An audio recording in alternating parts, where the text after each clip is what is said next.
예배 오신 여러분들을 예수님의 이름으로 환영하고 축복합니다. 우리 같이 기도하고 오늘 화요 예배 또 목요 예배 함께 찬양하도록 하겠습니다. 하나님 아버지 은혜 감사합니다. 저희들을 부르셔서 예배하는 자로 삼아 주시고 오늘도 하나님 앞에 나오게 하심을 감사합니다. 아버지께서 예비하신 은혜들을 저희들 예배 가운데 충만하게 부어주시고 찬양 가운데 기도 가운데 또 말씀 가운데 역사해 주셔서 우리가 하나님을 더 깊이 만나는 시간들이 될 수 있도록 은혜를 베풀어 주시옵소서. 감사합니다. 예수님의 이름으로 기도드립니다. 아멘. 우리 같이 고난주간을 지나고 있습니다. 우리 함께 같이 오나의 자비로운 주여 함께 찬양하겠습니다.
하나님 간구합니다. 저희들이 예배 가운데 오셔서 하나님께서 예비하신 은혜들로 채워주옵소서. 고난 주간을 지나고 있지만 하나님 주께서 우리에게 베푸신 귀한 사랑, 그 속에 담겨져 있는 십자가에서 흘리신 아버지 하나님의 은혜, 우리가 예배 가운데 더 깊이 알게 하여 주옵소서. 우리 함께 같이 주님의 아파하심으로 함께 찬양하겠습니다.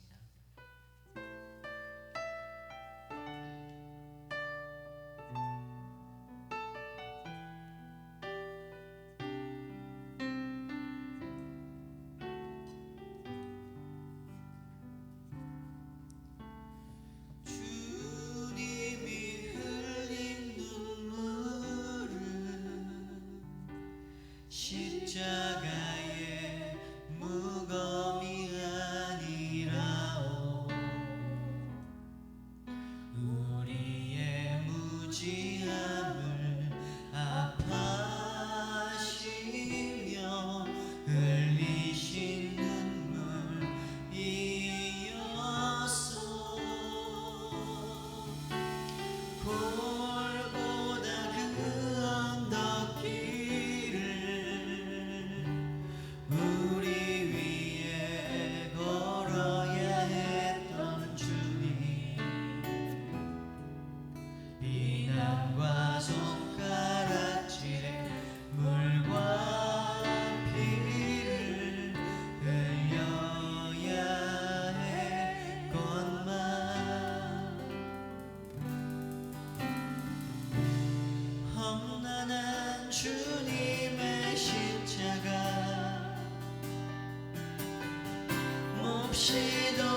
없는 지혜로 모든 만물 창조하셨네. 모든 나라와 모든 보좌 이 세상 모든 경이로움보다 이 세상 모든 값진 보물보다 더 귀하신 나의 주님. 십자가 고통 당하사 버림받고 외면당하셨네. 질밟힌 장미꽃처럼 나를 위해 죽으셨네. 나의 주 십자가 고통 당하사 십자가 고통 당하사 버림받고 외면당하셨네. 질밟힌 장미꽃처럼 나를 위해 죽으셨네. 나의 주. 다음에 우리 목소리 높여서 모든 능력과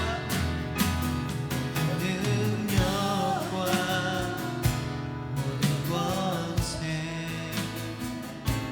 모든 것 위에 뛰어나신 주님.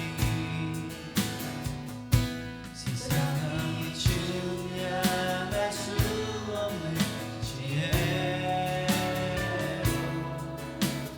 모든 만물 창조하셨네. 모든 나라와 모든 보좌 이 세상 모든 경이로움보다 이 세상 모든 값진 보물보다 더 귀하신 나의 주님. 아멘. 십자가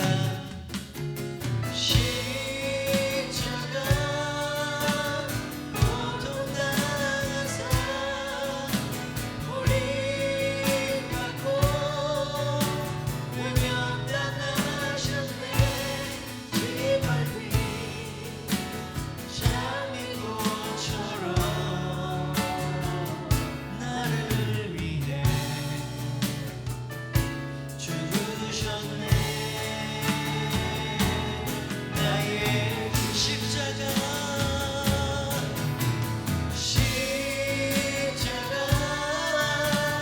고통 당하사 버림받고 외면당하셨네. 질밟힌 장미꽃처럼 나를 위해 죽으셨네. 나의 주. 짓밟힌 장미꽃처럼 나를 위해 죽으셨네. 나의 주.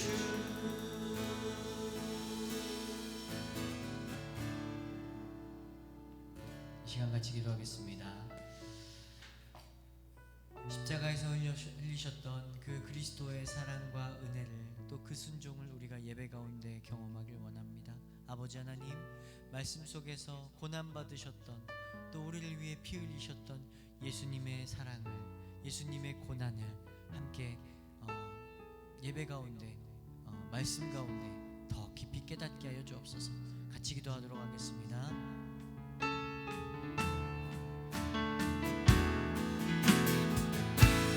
주님 아버지 하나님, 저희를 붙드시고 예배 가운데 역사하시는 아버지 하나님, 저희를 붙들어 주시옵소서.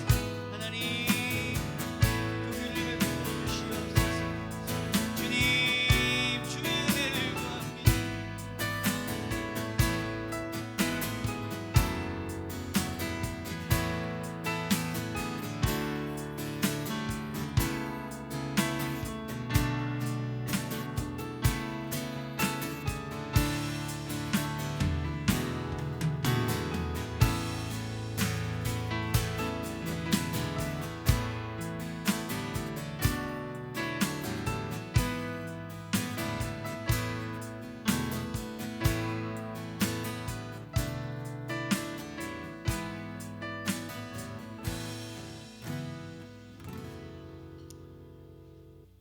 주님, 죄와 허물로 인하여 지옥 갈 수밖에 없는 이 죄인들을 위하여 이 땅에 오셔서 십자가에서 우리의 죄를 대신 짊어지시고 고난당하신 이 고난주의를 또 고난주간들을 우리가 보내면서 다시 한 번 더 예수 그리스도의 그 보혈의 공로를 묵상하며 찬양하며 또 감사를 올려드립니다. 주님, 우리의 마음속에 이 십자가의 사랑과 십자가의 긍휼, 이 십자가의 은혜를 잊지 않고 우리도 또 주님 나라 위하여 십자가를 지고 주님을 쫓아가는 그러한 우리의 삶이 되도록 주께서 우리를 권고하여 주시고 또 그런 삶을 살 수 있도록 성령으로 충만케 하여 주옵소서. 말씀 받습니다. 이 말씀을 통해서 우리가 삶 속에서 하나님의 나라를 위하여 어떤 삶을 살아야 할지 결단하고 또 실천할 수 있도록 은혜 내려 주옵소서. 예수님 이름으로 기도드립니다. 아멘. 하나님 말씀은 마가복음 5장 야고보서 5장 7절에서 12절까지 말씀입니다. 같이 한번 읽을까요? 그러므로 형제들아, 주께서 강림하시기까지 길이 참으라. 보라, 농부가 땅에서 나는 귀한 열매를 바라고 길이 참아 이른 비와 늦은 비를 기다리더니 너희도 길이 참고 마음을 굳건하게 하라. 주의 강림이 가까우니라. 형제들아, 서로 원망하지 말라. 그리하여야 심판을 면하리라. 보라, 심판주가 문 밖에 서 계시느니라. 형제들아, 주의 이름으로 말한 선지자들을 고난과 오래 참음의 본으로 삼으라. 보라, 인내하는 자를 우리가 복되다 하나니 너희가 욥의 인내를 들었고 주께서 주신 결말을 보았거니와 주는 가장 자비하시고 긍휼히 여기시는 이시니라. 내 형제들아, 무엇보다도 맹세하지 말지니 하늘로나 땅으로나 아무 다른 것으로도 맹세하지 말고 오직 너희가 그렇다고 생각하는 것은 그렇다 하고 아니라고 생각하는 것은 아니라 하여 정죄 받음을 면하라. 아멘. 오늘은 부당한 대우를 받을 때 제목이 이상하네요. 제목을 안 고쳤네요. 고난주간이라서 고난에 대한 내용을 다룰까 하다가 오늘 이 내용이 그 예수님께서 당하신 정말 부당한 대우를 당하신 그 예수님의 내용과 좀 일치하는 부분이 있어서 그냥 계속해서 야고보서를 우리가 공부하고 있으니까 이 말씀을 보려고 합니다. 사실 우리가 예수님처럼 살아가면서 다른 사람에게 잘못한 일도 없이 부당한 대우를 받았던 경험들이 종종 있을 겁니다. 특히 이제 우리 남자들은 군대 가서 가장 정말 부당한 경험들을 해 보았을 겁니다. 그리고 직장 생활을 하면서도 상사에게 또 학교에서는 폭력을 행사하는 그런 친구들에게 또 아니면 가정에서 부모나 자녀 또 배우자에게 혹은 친척들과의 이런 관계 속에서 상처를 많이 받은 경험들이 있을 겁니다. 이렇게 상처받은 우리의 본성은 우리 속에서 뭐 하고 싶어요? 복수하고 싶죠. 복수. 악을 악으로 원한을 품고서 그것을 해결하려고 합니다. 미국 영화의 특징이 권성징악이죠. 악한 자들은 반드시 당합니다. 권선징악을 그렇게 헐리우드에서 많이 추구를 하고 있는데요. 근데 결국은 보면 이게 뭐냐면 복수예요. 다 복수하는 거예요. 부모나 자식 혹은 친구나 원수인 사람들에게 또는 나라에게 보복하는 거죠. 근데 이 영화들을 요즘 영화를 보면 도대체 누가 악당이고 누가 복수하는 사람인지 정말 분별이 안 가요. 악당보다 주인공이 더 악하게 보복을 하는 걸 보면서 참 이게 이래서는 안 되는데 라는 생각을 할 때가 많습니다. 그런데 그러면서도 우리가 이런 복수하는 영화들을 좋아하는 이유가 뭐냐면 대리만족이에요. 대리만족을 합니다. 그런데 대리만족만 하면 좋겠는데 사리분별이 안 되는 사람은 뭐예요? 모방하게 되죠. 점점 이런 영화들이나 또 이런 사회적인 분위기가 우리의 심성을 포악하게 만드는 것 같아요. 이런 우리의 태도나 또 마음에 대해서 오늘 우리 하나님께서는 야고보를 통해서 주신 말씀을 통해서 우리 안에 발생되는 이런 보복심에 대해서 이 보복 심리를 어떻게 다룰 것인가에 대한 내용을 함께 나누도록 하겠습니다. 우리 인생의 모든 상황에 대처하는 인간의 모습은 본능적으로 자기를 방하게 되어 있습니다. 자기를 방하다 보면 마찰이 일어나고 또 그 마찰 때문에 대인관계가 깨어지게 되고 이 마찰이 무엇으로 나타나요? 주로 언어도 폭력이고 행동도 폭력, 언어 폭력, 행동 폭력이 나타나요. 그 폭력 때문에 지울 수 없는 상처를 받게 됩니다. 상처를 받고 나면 가만히 있으면 되겠는데 저들이 나에게 행한 대로 아니 그 이상으로 시원하게 갚아주고 싶은 그 욕망들이 우리 안에서 속삭이죠. 그런데 이런 본능은 하나님께서 주신 본능일까요? 아니죠. 하나님은 우리에게 이런 본능을 주지 않았습니다. 하나님의 계획이 아니죠. 하나님의 섭리와 멀다라는 거죠. 우리가 지금 야고보서를 살펴보고 있습니다만은 이러한 우리의 본성에 대해서 본능적으로 복수하려고 하는 그러한 생각들에 대해서 베드로가 이제 예수님이 잡힐 때에 막 칼을 뽑아가지고 말그의 귀를 막 쳐버리고 그런 복수하고 싶은 복수에게 불탔던 사람 아닙니까? 이런 사람이 베드로전서 2장 18절과 20절에 보면 이런 고백을 하는 것을 봅니다. 같이 한번 읽어볼까요?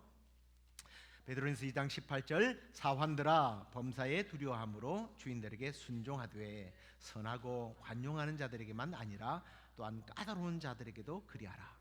부당하게 고난을 받아도 하나님을 생각함으로 슬픔을 참으면 이는 아름다우나 죄가 있어 매를 맞고 참으면 무슨 칭찬이 있으리요. 그러나 선을 행함으로 고난을 받고 참으면 이는 하나님 앞에 아름다우니라. 아멘.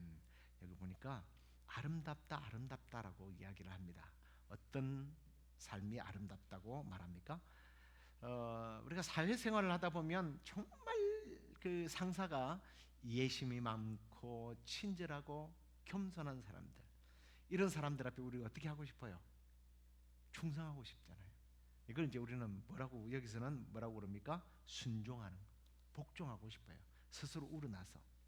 그런데 그게 아니라 정말 못되게 구는 그런 사람들께도 오늘 베드로는 이렇게 하라는 거예요. 좋은 사람에게 복종하는 것은 그게 크게 칭찬받을 만한 일이라고 말하지 않습니다. 나이스하게 하는 사람이 아니라 불합리한 그런 상황, 불합리하게 나에게 대하는 그런 사람들에게 악을 악으로 갚지 않을 때에 오늘 여기 보니까 아름답다 그래요. 근데 이제 이게 아름답다라고 하는 영어는 이게 한국말도 이제 아름답다고 돼 있고 영어로는 그 페이버라고 돼 있더라고요. 페이버라고 돼 있는데 헬라어는 뭐냐면 우리 카리스마 할 때 그 카리스예요. 카리스. 카리스가 뭐냐면 내가 칼이 있다는 뜻이 아니고 네, 카리스라고 하는 말은 은혜, 선물 이런 뜻입니다. 근데 거기에 이제 마가 붙으면 어떤 선한 능력을 끼치는, 사실은 막 나쁜 영역이 아니에요. 영향력을 끼치는, 선한 영향력을 끼치는 어떤 능력이라는 그런 뜻이 되는데 여기서는 이제 카리스예요. 그러니까 이게 뭐냐면 보통 사람에게 기대할 수 없는 놀란 행위를 함으로, 칭찬을 받음으로, 아니 그 칭찬으로 그냥 끝나지 않고 보상을 받는다는 얘기예요. 선물로 받는다는 얘기예요. 그러니까 아름답다 하는 게 그냥 너 참 착해 이게 아니라 보상을 받는다는 얘기예요. 굉장히 성경은 이게 구체적으로 우리가 그냥 정서적으로 정신적으로 너가 기분이 좋을 거야로 끝나지 않고 분명한 선물을 받는다는 거예요. 이 선물은 카리스라고 하는 것은 그냥 또 이런 뭐 이게 물건을 받는다 이런 의미보다는 하나님으로부터 오는 막 은혜 같은 거 있잖아요. 사실은 뭐 주어지고 이렇게 채워지지 않아도 막 채워진 것 같고 막 마음에 기쁨이 넘치는 그런 것. 그래서 누군가에게 부당하게 당할 때 잘 참고 견디면 하나님께서 칭찬하시고 보상을 주시는데, 이 보상은 세상이 줄 수 없는 그런 보상을 준다라는 거예요. 이거를 다른 사람도 아닌 베드로가 얘기했다는 게 참, 그 베드로처럼 그 다혈질인 사람이 이런 말을 했다는 게 저는 더 감동인 것 같아요. 참고 견디라, 참고 견디라. 자, 그러면 야고보는 어떻게 이야기를 하고 있느냐? 자, 먼저 우리가 야고보가 한 이야기를 들어가기 전에 야고보가 도대체 누가 누구에게 이런 부당한 그 일을 당하는가에 대해서 분명하게 좀 언급을 하고 있다는 것을 보게 됩니다. 이 본문에 보면 야고보가 형제들아 그러니까 일단은 우리 믿는 사람들에 대한 이야기예요. 그런데 이제 여기서 나에게 나쁘게 대하는, 부당한 대우를 하는 사람은 누구일까? 1차적으로 보면 우리가 지난 시간에 배웠던 어떤 1절에서 6절까지 나오는 부자들 있잖아요. 막 기독교인들을 괴롭히고 다르게 재판을 하고 그런 사람들이죠. 그리스도인들을 고용해 놔놓고 월급도 안 주고 하는 1차적인 그런 사람들입니다만, 근데 이 말씀을 보면 9절에 보면 이렇게 말해요. 형제들아 서로 원망하지 마라. 이 형제는 누구예요? 저 지금 나를 괴롭히는 저 부자들만이에요? 아니에요. 1차적으로는 또 그 사람들이기도 하지만 2차적으로 보면 형제들끼리, 다시 말하면 성도들끼리 말하는 거예요. 고린도 전서를 읽어보면 고린도 교회가 그랬습니다. 그런데 초대 교회가 대부분 그랬어요. 그게 뭐냐면 성도들끼리 고소고발을 하는 거예요. 법정으로 가가지고 재판을 하는 겁니다. 그렇게 여기서 나오는 이런 문제들이 있었다는 얘기죠.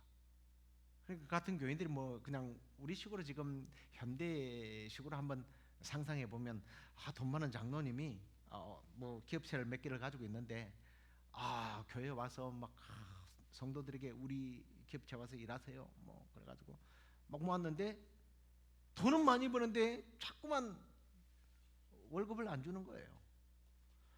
왜 안 줍니까? 이번에요 우리가 뭐 교회를 이렇게 운영하는 데 있어서 내가 헌금을 좀 많이 했고 지금 저 선교사를 좀 돕다가 보니까 그러는데요, 주님의 은혜로 그 일이 잘 되고 있습니다. 다 주님의 은혜니까 조금만 참으세요. 주님의 은혜가. 그러면 어떻게 되겠어요? 처음에는 그런가 보다 하는데 점점 돈을 떼어먹고 있어요. 그럼 그게 은혜입니까? 아니죠. 그런 일로 인해서 고소고발이 일어나는 그런 상태가 여기서 보니까 원망하지 말아요. 교인들끼리 막 그래가지고 서로 고소고발을 하고, 그래서 돈 많은 장로님이 돈을 떼어먹고 지금식으로 말하면 그런 식입니다.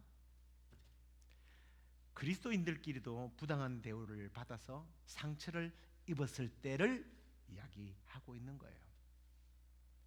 아무튼 이렇게 야고보는 사랑하는 형제들에게, 그래서 너희들이 세상 사람들에게든 아니면 믿는 사람들에게든 너희들이 부당한 대우를 받았을 때는 이렇게 하라라고 얘기하는데 긍정적인 면과 부정적인 면을 이야기를 합니다. 긍정적인 면은 길이 참아라, 마음을 굳게 해라. 좀 부정적인 것은 옛날의 어떤 습관들 이런 것들을 버리라는 얘기인데 원망하지 말고 맹세도 하지 말아라라는 이야기를 합니다. 그러면 좀 구체적으로 한번 살펴보겠는데요. 우리가 부당한 대우를 받았을 때 먼저 7절과 8절을 보면 그러므로 형제들아 주께서 강림하시기까지 길이 참으라 그랬습니다. 보라 농부가 땅에서 나는 귀한 열매를 바라고 길이 참아 이른 비와 늦은 비를 기다리니 너희도 길이 참고 마음을 굳게 하라. 주의 강림이 가까우니라. 뭐하라고 그래요? 길이 참아라. 오래 참아라. 근데 이게 이 단어가 이제 길이 참다라는 게 사실은 우리도 두 단어로 되어 있는데 헬라어도 두 단어예요. 길이 참는다. 그런데 이게 이 말이 전혀 다른 의미에서 합쳐져 가지고 좋은 말이 된 거예요. 그러니까 여기 보면 멀다 길다 마크로스라고 하는 말은 아주 멀다 길다라는 말이 돼 있고 디모스라고 하는 말이 있는데 그 말은 뭐냐면 아주 막 격분하고 분노하고 하는 그런 상태를 말해요. 근데 이 말이 합쳐지니까 우리는 멀게 느껴지고 막 이렇게 오래 분노하는 게 아니라 이게 마치 수거처럼 돼가지고 어떻게 되냐면 길이 막 자기를 눌러가면서 자기를 절제하면서 오래 참는 것을 말해요. 예수님이 십자가 위에서 끝까지 인내하시는 그게 길이 참다, 오래 참다라고 하는 여기서 말하는 말씀이에요. 오래 참아라. 사실 우리가 무슨 억울한 일을 따르면 그렇지만 내가 예수님 때문에 한 참아 한 번은 가능해요. 근데 이게 계속 반복이 되면 뭐예요? 나는 이제 절대로 못 참아 이렇게 나오죠.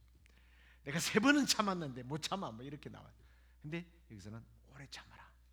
그럼 얼마까지 참아야 되느냐는 거. 언제까지 참아야 될까요? 예수님이 70번씩 7번 참아라 그랬는데 오늘 야고보는 70번씩 7번을 참는 게 아니라 여기 보니까 주의 강림하시기까지 참아라 그래요. 그럼 주님이 언제 오시나요?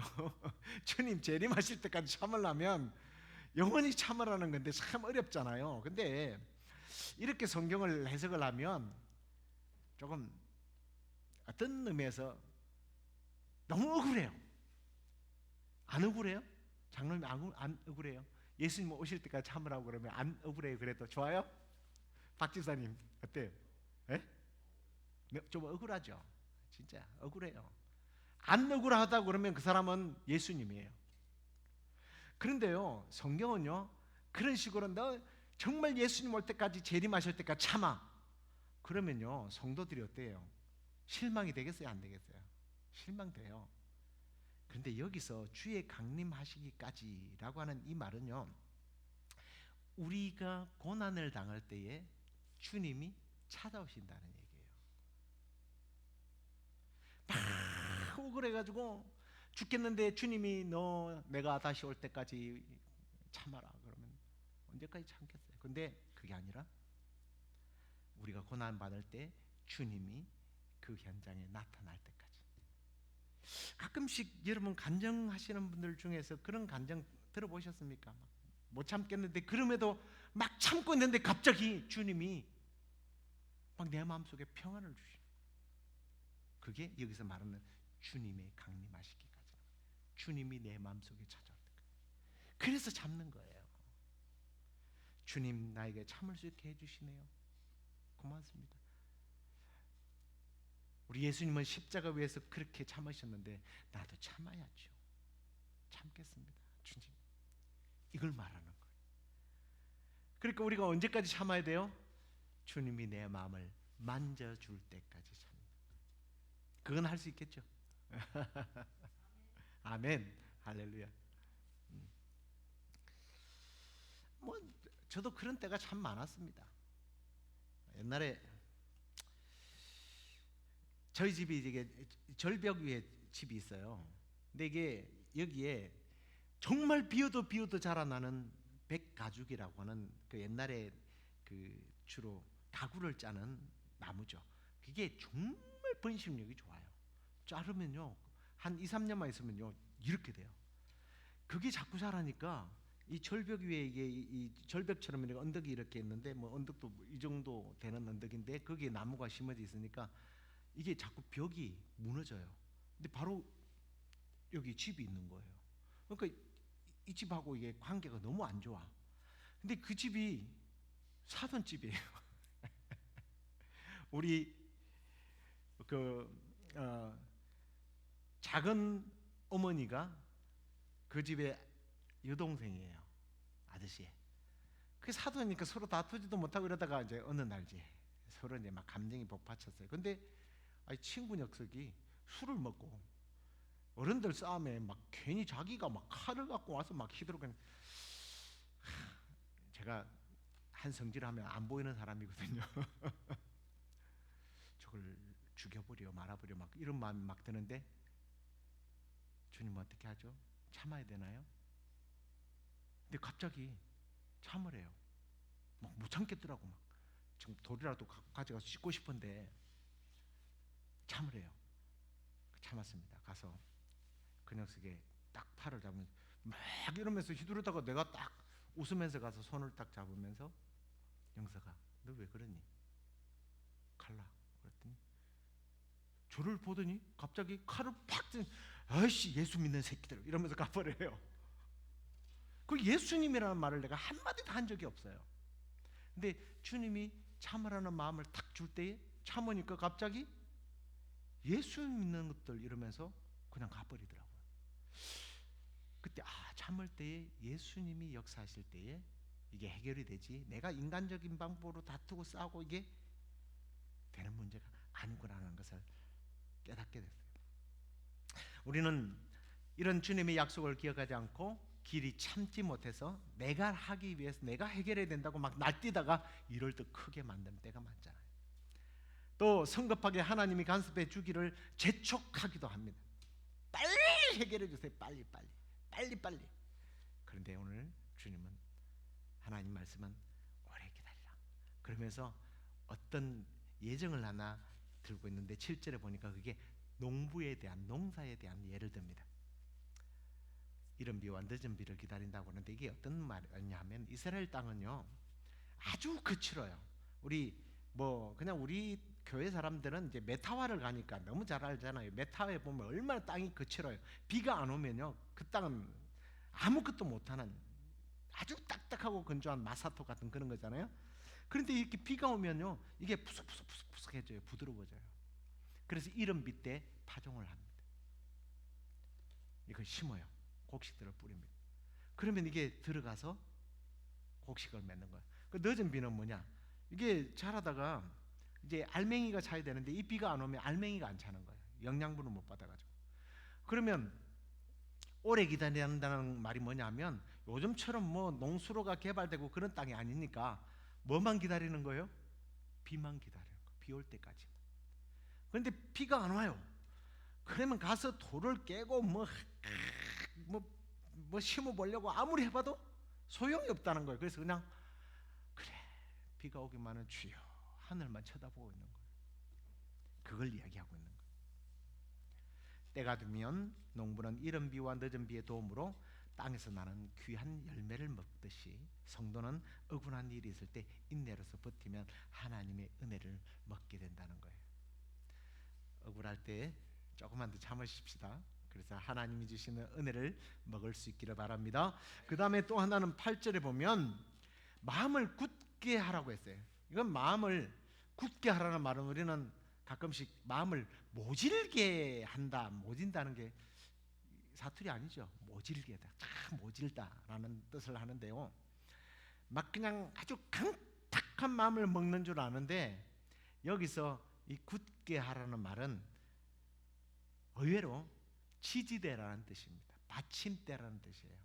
뭘 지지하느냐면 모세가 이스라엘 백성들이 이제 아말렉과 싸우게 될 때에 손을 들면 전쟁에서 이겼잖아요.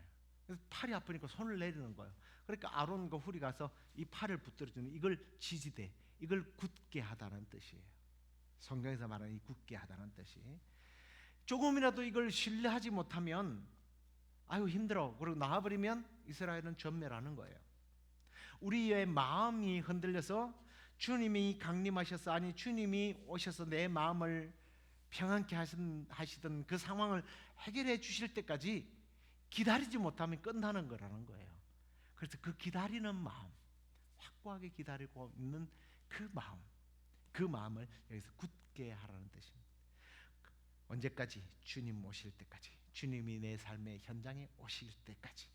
그 다음에 9절 10절에 보면 형제들아 서로 원망하지 말라 그리하여 심판을 면하리라. 보라 주님이 심판의 주가 문 밖에 서 계신다 그랬습니다.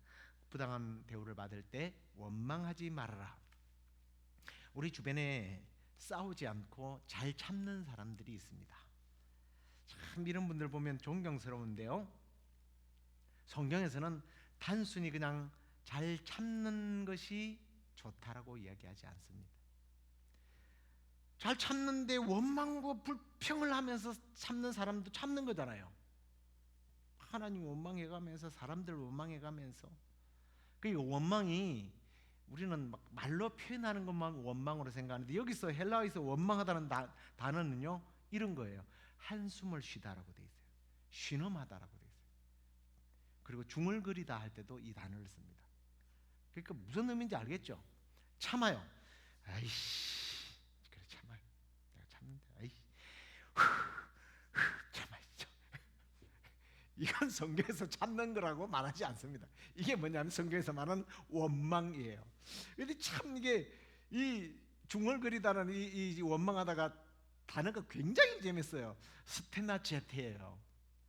이게 스테 스테 이러면 뭐예요? 스트레스 나네 또 이런 것 같아요. 막 스트레스를 막 받아가면서 하나님께서 참으라니까 내가 참는 거야. 참아야지. 여러분 그렇게 참아보세요. 나도 모르게 원망이, 불평이 사람에게만 아니요, 점점 누구에게로 발전돼요? 하나님께로 가요. 어떤 사람은 뭐 괜히 자기 안 되니까 목사가 기도를 안 해서 안 된대요. 그러면서 뭐 목사 원망하고 그러다가 내가 기도했는데 그랬더니 그럼 왜 하나님 안 드시러 주시는 거예요? 하나님 원망하고. 와, 그런데 원망하지 말아야 할 이유가요, 이 구절에 보면 나오는데요, 저 사실은 이런 말씀을 볼 때마다 가끔씩요 닭살이 돋아요. 여러분은 어떨지 모르겠지만 저는 닭살이 돋아요.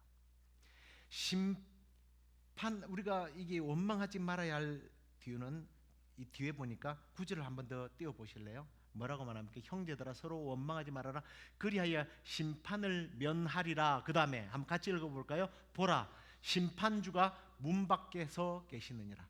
자, 아까 주님이 언제까지 온다고? 주님 오실 때까지 참으라고 그랬죠. 주님이 어디 와 있어요? 문 밖에 와 있어요. 뭐 하러 오셨겠어요? 우리를 도와주러 오셨겠죠, 당연히. 그런데 여기서 보니까 주님이 굉장히 인자하고 좋으신 분으로 온 게 아니라 뭐 하러 오신 분이에요? 심판해 주러 오셨어요. 심판해 주러 와 있는데 내가 참지 않으면 어떻게 하겠어요? 참으면 주님이 문을 열고, 경상도 말로는 와 그러는데 딱 그러면서 주님이 나타나, 내가 딱 이러면서 칼을 뽑을 텐데 내가 원망하고 불평하고 방방 뛰면서 하니까 주님이 저기까지 왔다가 어떻게 해요? 네가 알아서 해라 그러고 가버리시는 모습이에요. 심판해 주고 와 있는데 왜 원망하느냐는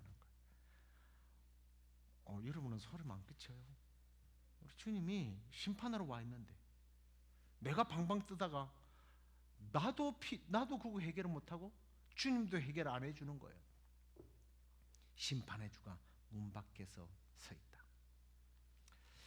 우리가 억울해서 화가 나서 못 참고 물건을 파괴하거나 사람을 때리거나 죽여서 형사적인 그런 사고를 치면 세상에서도 심판을 받아요.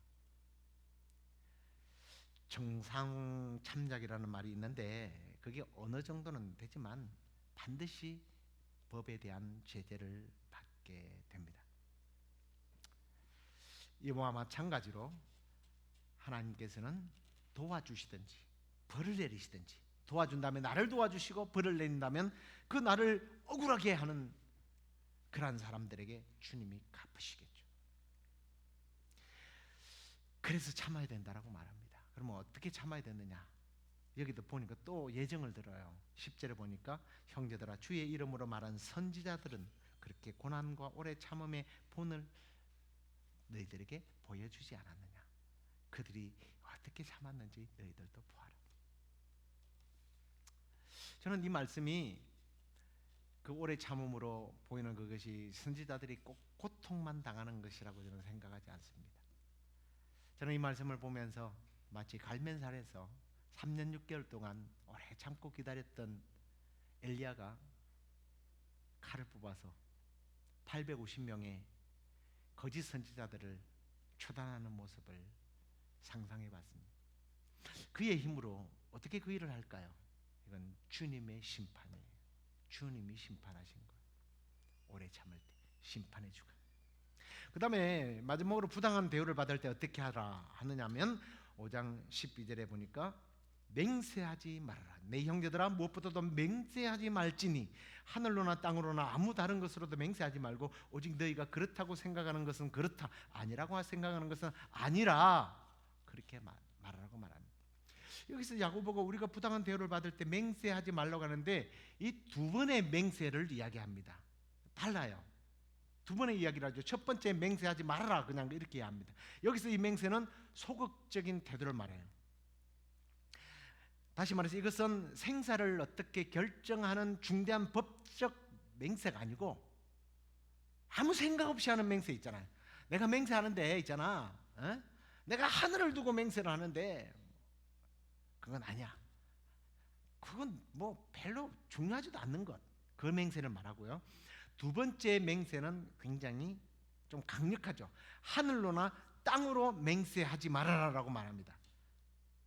이건 좀 더 강한 거죠. 이거는 그야말로 생명을 걸어야 하는 그런 상황이에요. 그럴 때라도 우리는 하나님의 이름으로 맹세하지 말라고 말합니다. 오히려 그런 맹세가 어쩌면 하나님을 완전히 신뢰하지 못하는 모습이기 때문에 조급하면서 하나님의 이름으로 맹세를 해버리는 거예요. 남발하는 거죠. 주님이 역사할 것을 오히려 막아버린다는 거예요. 자, 이렇게 우리는 부당한 대우를 받을 때 길이 참고 마음을 붙잡고 원망과 맹세를 하지 말면서 살아야 되는데, 그럼 구체적으로 이거를 좀 어떻게 적용을 하느냐 하는 거예요. 첫 번째는 우리의 초점이, 우리의 어떤 시선이 나의 처한 어떤 상황에 두지 말고 주님께 두라는 거죠. 자꾸 우리는 상황에, 환경에 초점을 두니까 거기에 분노하게 되지만 나를 돕기 위하여 와 계시는, 찾아오시는 예수님께 두면 별로 그래 예수님이 저기 문 밖에 계시는데 그러면 이게 보이겠어요? 너 임마 우리 예수님 와 있어. 그 다음에 무슨 일이 일어나면 자기에게 시선을 또 두면 안 돼요. 자기 연민이라고 말하기도 하는데 이 자기 연민에 빠지는 사람들이 말이에요. 그래 내가 그런 놈이요. 내가 신앙생활 안 해서 그렇지. 내가 벌을 받아도 마땅해. 자꾸 자기 연민에 빠지는 사람들이 있습니다. 어쩌면 야고보는 그런 사람들을 위해서 마음을 굳게 하라는 거예요. 우리의 마음을 지키라는 거예요. 그래서 성경에는 보면 마음을 지키는 자는 성을 빼앗는 자보다 낫다고 그랬거든요. 마음을 지키라는 거예요. 그 다음에 비난받아야 할 사람에게도 두지 마십시오. 나에게도 두지 말아야 되지만 비난받아야 할 사람에게도 두지 마십시오. 그 사람들을 계속 미워하다 보면 앞에도 말했지만 하나님을 미워하게 돼 있어요. 원망하게 돼 있어요. 그러니까 비판할 사람들에게 자꾸만 초점을 두지 말고 역시 누구에게? 하나님께 두라. 그 다음에 마지막으로 우리의 초점은 처음에는 상황에도 두지 말고 나에게도 두지 말고 상대방에도 두지 말고 그 다음에 두어야 할 것이 있어요. 이제는 어디에다 우리 시선을 두을까요? 미래에다 두라는 거예요. 오늘 지금에 두지 말라는 거예요. 나의 삶의 먼 미래에 이루어질 하나님의 뜻과 계획, 하나님의 질서, 하나님의 섭리, 그 하나님의 나라. 어떤 의미에서 그게 이제 주님의 강림하실 때까지. 가까이는 주님이 내 삶에 찾아오셔서 위로하시지만 멀리 보면 우리 주님 오시는 날 니들은 다 죽었어 이러면 끝나는 거예요. 그날을 바라보면서 정말 내일 나를 통해서 일하실 그 주님을 바라보면서 좀 억울하고 힘들었다. 우리 예수님께서 이 고난의 십자가를 어떻게 질 수 있었을까요? 부활의 아침을 바라보면서, 내일의 부활을 바라보면서 예수님이 십자가를 지셨듯 오늘을 바라보지 말고, 나도 바라보지 말고, 상대도 바라보지 말고, 내일 일하실 예수님을 바라보면서 부당한 일을 당할 때에 인내하고 또 마음을 굳게 지켜서 우리 주님이 일하실 수 있도록, 주님이 나를 통해서 일하시는 것들을 세상 속에 증가하는 그러한 우리의 삶이 되길 주의 이름으로 축원합니다. 자, 여기에 딱 맞는 찬양이 있죠. 주님 다시 오실 때까지 나는 이 길을 가리라. 주님 바라보고 내일을 나를 통해서 일하실 그 주님을 바라봅니다. 그게 먼 미래에 이루어질 일이 아니라 내 삶 속에 지금도 찾아오시는 그 주님 나이가 오실 때까지 우리 함께 찬양하도록 하겠습니다. 목사님, 악기들을 넣어주세요.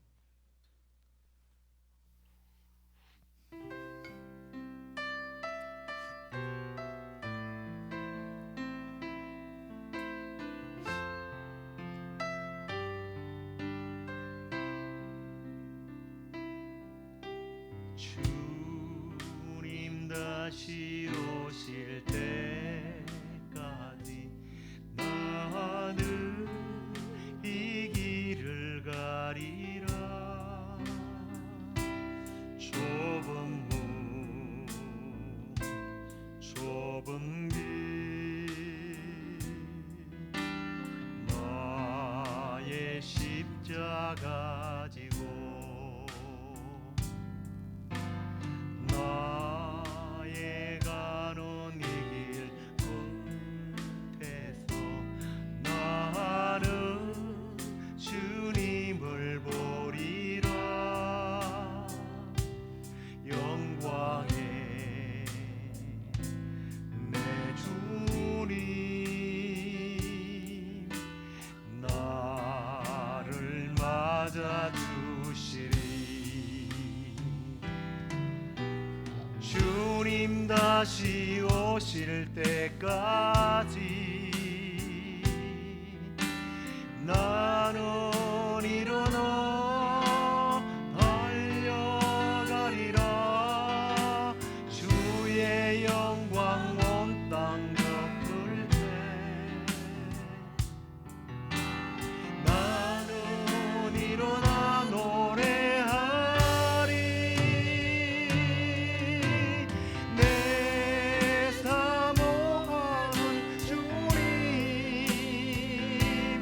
온 세상 구주시라. 내 사모하는 주님 영광의 왕이시라.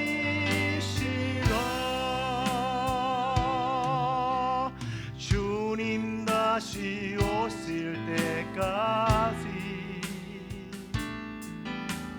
나는 일어나 달려가리라. 주의 영광 온 땅 덮을 때 나는 일어나 노래하리. 내 사모하는 주님 온 세상 구주시라. 내 사모하는 주님 영광의 왕이시라. 영광의 왕이시라.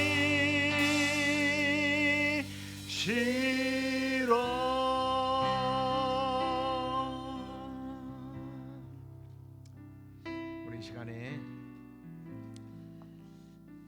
내가 억울한 일을 당했을 때에 너무 불합리하고 부당한 대우를 받았을 때에 과연 나는 참고 마음을 다시 한번 붙잡고 원망과 맹세를 하지 않고 정말 주님을 바라보면서 주님의 십자가를 생각하면서 인내했던지, 그렇게 인내하지 못해서 사고를 치고 관계를 깨뜨리고 주변 사람들을 힘들게 해놓고서도 우리가 깨닫지 못하고 그 상황을 그렇게 만들었던 주님과 사람들을 원망했던 우리의 부끄러운 모습들을 이 시간에 좀 우리가 회개하면서, 주님, 이제부터는 내 삶에 다가온 이런 상황과 나 자신과 상대방과 지금 이 현실을 바라보지 않고, 주님, 이제는 나를 찾아오실 그 주님을 바라보면서 또 먼 미래에 최후의 승리할 것을 바라보면서 인내하게 해달라고, 우리의 마음을 지킬 수 있게 해달라고 우리 이 시간에 함께 통성으로 기도하도록 하겠습니다. 주님, 그렇습니다. 주님, 우리가 오늘 이 말씀을 바라보면서 우리 예수님처럼 우리가 인내하지 못하고 참지 못했던 우리의 부끄러운 모습들을 주님 돌아봅니다. 내가 부당한 대우를 당할 때, 너무 불합리할 때, 너무 억울할 때에 주님, 우리는 주님을 원망하고 사람들을 원망하면서 때로는 그 순간을 벗어나기 위해서 우리는 맹세하지는 않았습니까? 주님, 우리의 마음이 흔들리지 않았습니까? 주님, 이 시간에 회개합니다. 주님, 이제부터 주님, 우리가 주님 이 환경을 또 나를 괴롭히는 사람이나 부족한 나를 바라보지 않게 하시고, 주님, 먼 미래에 승리케 하실 다시 오실 주님, 아니면 내 삶에 지금 찾아오실 주님을 바라보면서 주님 인내하고 참고 견디어서 마침내 주님 주시는 카리스, 주님 주시는 선물, 은혜의 선물을 받아 누리는 우리 성도들이 되게 하여 주옵소서.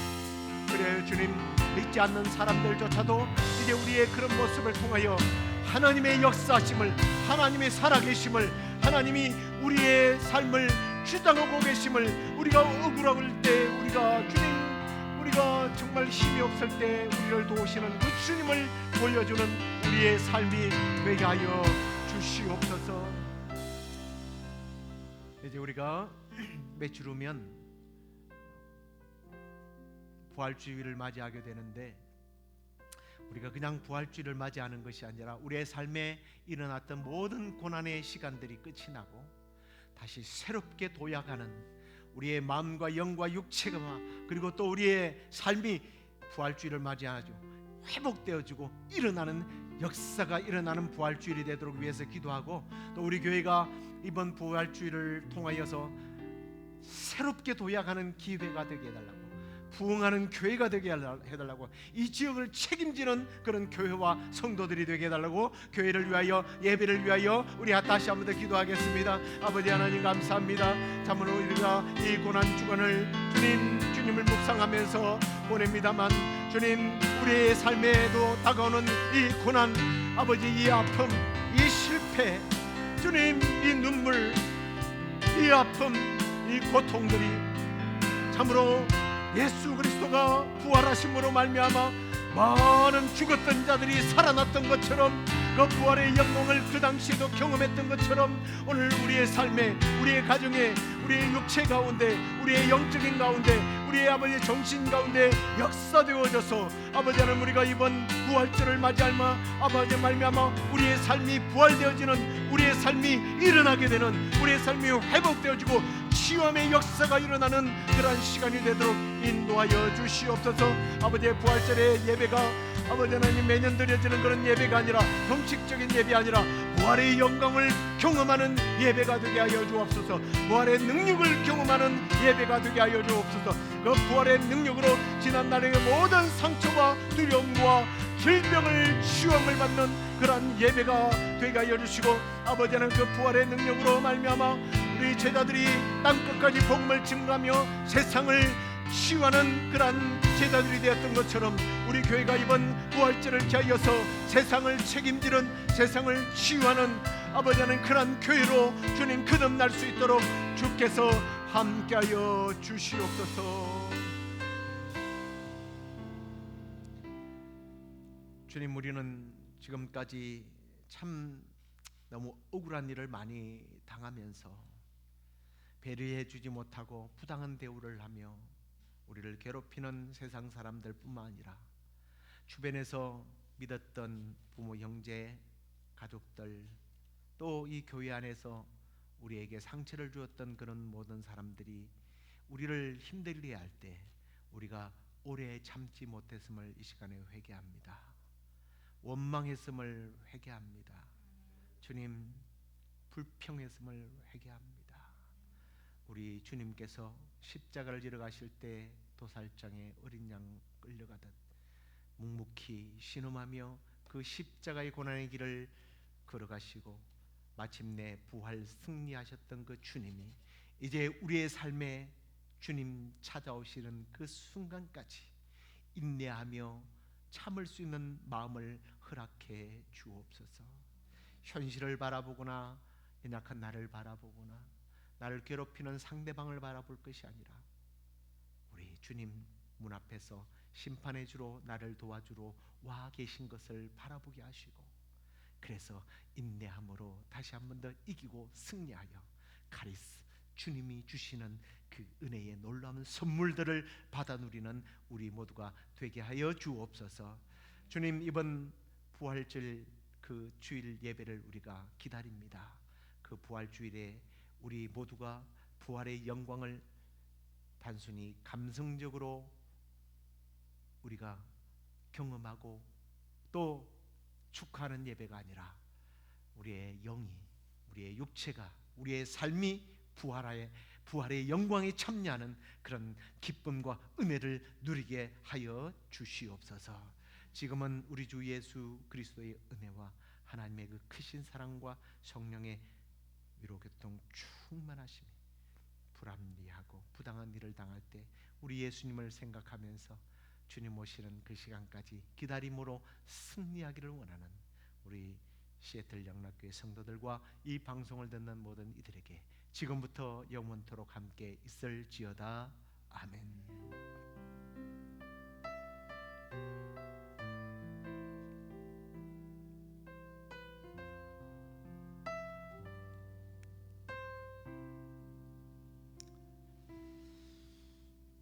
제가 지난 주일날은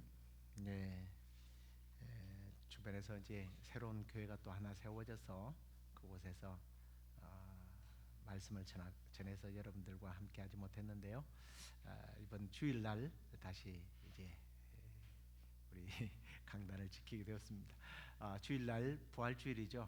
부활의 그냥 형식적인 기념 예배가 아니라 제가 기도했던 것처럼 부활의 영광을 경험하게 되는 그런 예배가 되리라 믿습니다.